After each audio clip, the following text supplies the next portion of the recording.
Hi and welcome to this video. Now a month or so ago the dashcam in this car decided that it didn't want to work anymore. So I've been on the lookout for a new dashcam. Now looking for a new dashcam out there is pretty much like a minefield. There's lots of variations, there's cheap ones, there's expensive ones, all boasting different things. Now the best thing I can say, or I found from looking at all these different ones, is to obviously go for the best one that your budget can allow.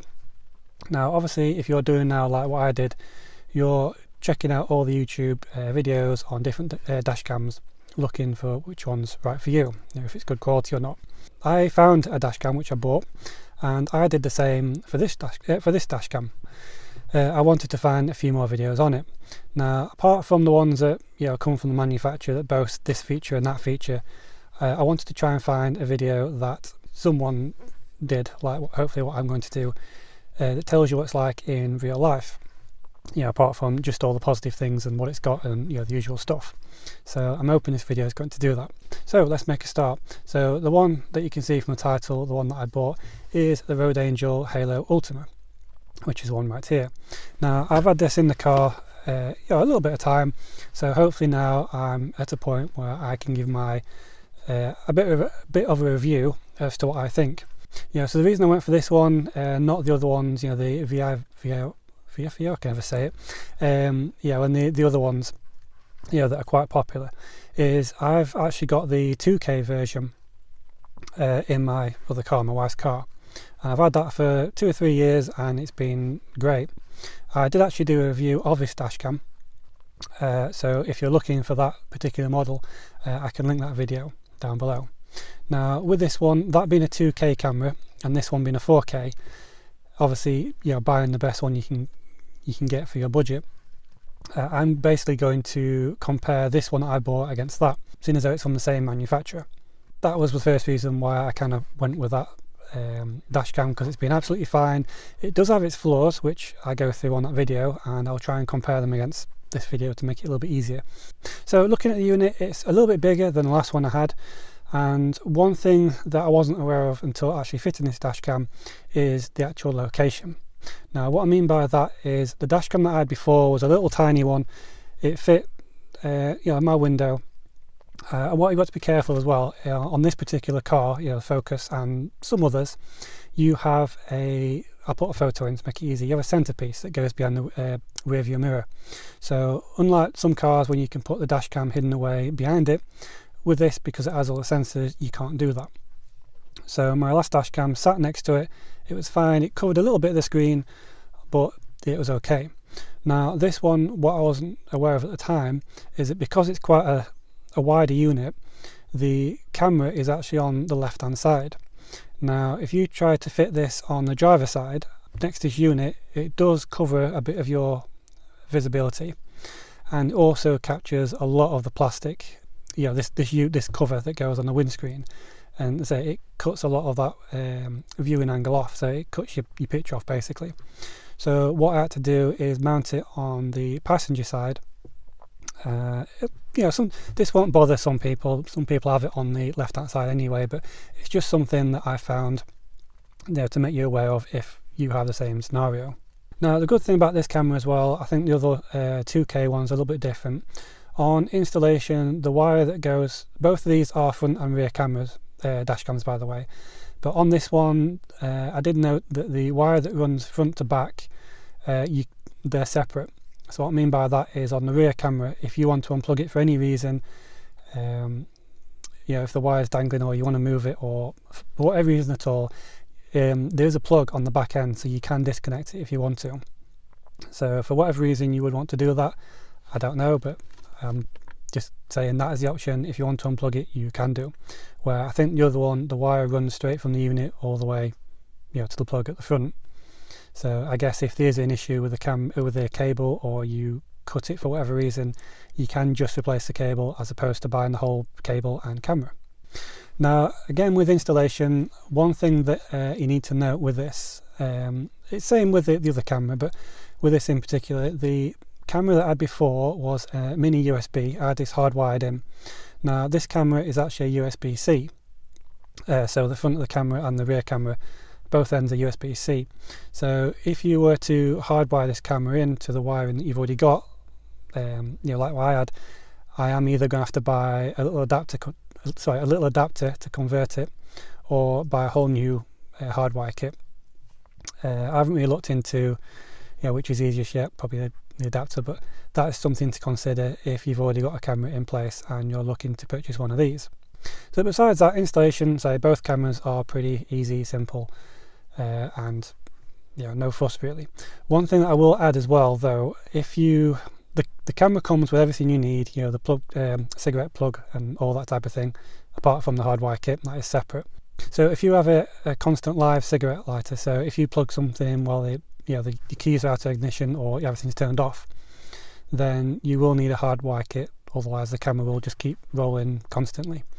If, however, you have an ignition live, which means obviously the power only works when you turn the ignition on, then you can just use a cigarette cable that comes with the camera. That is what I've done with the other car, but unfortunately with this car I can't do that. So at the moment I'm just unplugging it and plugging it back in as and when I'm in the car. So that's the whole idea behind getting the hardwire kit sorted, and it does activate all the features. It melts the ice on the window, you know, if the sensor's covered, that type of thing. So moving on, next is the app that comes with the dashcam. The Road Angel Pro is well known that the app that comes with it is overly complicated. Now some people say it's not, but for a first-time user or someone that's not good with using their phones to get footage off, it can be a little bit over the top. But yeah, with the Halo Pro, it's a little bit complicated. You know, you have to swipe across trying to find the if you're looking for an instant, the time and date as to when that happened, and it gets a little bit too much. With the new app, which is called Halo Playback, it's far better. It lists all the footage in a big list, you know, up and down. You can scroll up and down, it's all there. You can see thumbnails, and you can play these in a low resolution, and then easily download them if you want the full either 3-minute, 5-minute, whatever you set the video playback to, you know, afterwards. Now what we'll say with the Halo Pro, you get a lot more settings in the app. You can do a lot more. The Halo Playback, which works with the Ultima, there's less settings on there, but to be fair, a lot of the settings, the ones that you do need, are there basically, and they're just what you need to basically plug in and go. So moving on to the quality. Now, as I say, both these cameras are very good. The 2K one is clear, it's okay, it's good at night. You can see what you need to see both front and rear. Obviously I'll put the specs on as well. The Halo Pro, the 2K one, is a 1440p front camera and a 1080 rear. So it's not bad, you know, it's decent quality, and if something happens you can pretty much see what has happened, should you need to send the footage to your insurance company or that type of thing. Now the Ultima has a 3840 by 2160 at 30 frames per second, and the rear camera's at a 1080 25 frames per second. Now obviously I think the rear cameras are the same, it's just the front which obviously is a better quality camera. Now obviously with this footage that I've put on now that you can, or hopefully have seen, you have to consider as well when you're looking for reviews of other cameras on YouTube. Now unless they're a lot different, you know, when they're comparing cameras against other cameras, you have to remember as well that the footage has been downloaded from the camera, it's been edited, and it's been uploaded to YouTube. Now in most cases the YouTube videos that you're watching are 1080. So what that means is that the videos that you're watching now on YouTube, they're not going to be as good quality as the actual downloaded files, because obviously they're going to be either 2K or 4K, unless of course the YouTube video is a 4K video that's been edited.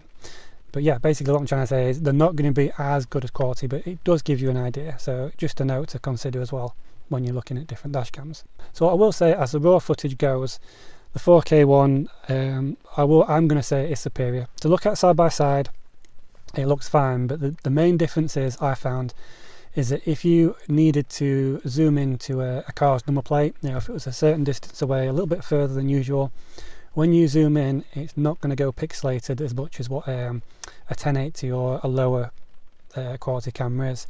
It gives you that option to zoom in, and potentially, if need be, you know, if you need to get that number plate of that person that's hit you and drove off, you've got more of a chance of zooming in and getting that number plate, other than it being pixely and not knowing what the car or number plate was. So the main thing that made me disappointed a little bit with the 2K version is there's no button. Obviously neither of these have a screen on. If something happens, you can't save there and then that footage. You have to go back to the app, which I say, it's a bit long drawn, going through, sliding through, trying to find and remember exactly why it happened. Now with this one, this Ultima, I'm far happier with this one now, because I only found out the other day that this one has a few voice controls. You can say lock video and it will save that section of video, which is a very important thing. It's one of the things that I looked for or wanted in a camera when I was looking around. So yeah, that is a big winner for me. Both cameras have their positives and negatives. They're pretty much the same. Obviously this one's, pricing may change, but this one is dearer due to it being 4K. Now the main difference is, what I would say as well, not only being able to save the video, the voice thing, that is a big positive for me, but it also depends what you want to do with the camera. Now if you just want it just to cover yourself, I think the 2K one is absolutely great at what it does. If something happens, if you can work around the app, you can easily pull the footage off, no problem. But if you think you want to be pulling footage off quite frequently, then obviously being able to save that footage, maybe 2 or 3 events, and then pull it off, go back a day or 2 days and save it into one location and put that on the internet or whatever, that type of thing, then this one's certainly an easier one to go for, just because you can find it quickly, download it and carry on. You have to sit there scrolling through, looking for what you're looking for basically. So yeah, I hope I've not waffled too much. I hope it's gave you a bit of an insight, not confuse you too much. Yes, as I say, there's other cameras out there, but these are the main two, I think, Road Angel cameras to look for. There's 4K one or the 2K, again, budget depending. As to what you need from them, that's obviously up to you, but again, I hope this has helped. So I'll leave it there and I will see you in the next one.